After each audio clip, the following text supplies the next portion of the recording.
Introduction to Stack and Heap. Memory allocation in computer programming is crucial for managing how programs use system resources.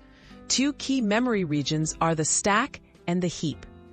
Understanding the differences between them helps developers write more efficient, reliable code and avoid common errors related to memory handling.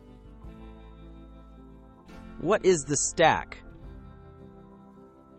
The stack is a region of memory that stores temporary data, such as function parameters, local variables, and return addresses. It works like a stack of plates. Last item added is the first removed.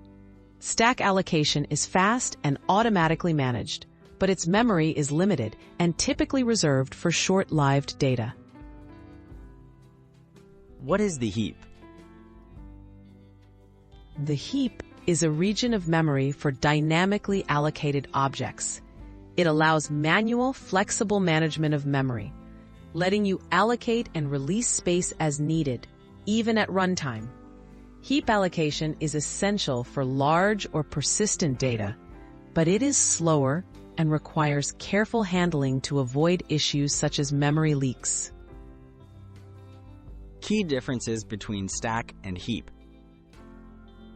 Stack memory is fast, limited in size, and managed automatically, making it ideal for temporary storage. Heap memory is larger and manually managed, suitable for data that needs to persist or change size during execution. However, heap operations are slower, and mistakes can lead to memory-related bugs. Impact on program performance. Choosing between stack and heap affects a program's speed and reliability. Stack allocation is quicker and less error-prone, while heap allocation offers flexibility but can cause slowdowns and memory leaks if not managed well. Knowing when to use each helps optimize performance and prevent memory issues. Summary.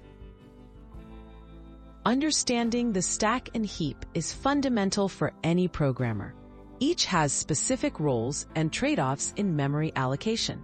By using them wisely, developers ensure efficient program performance and stable, reliable applications.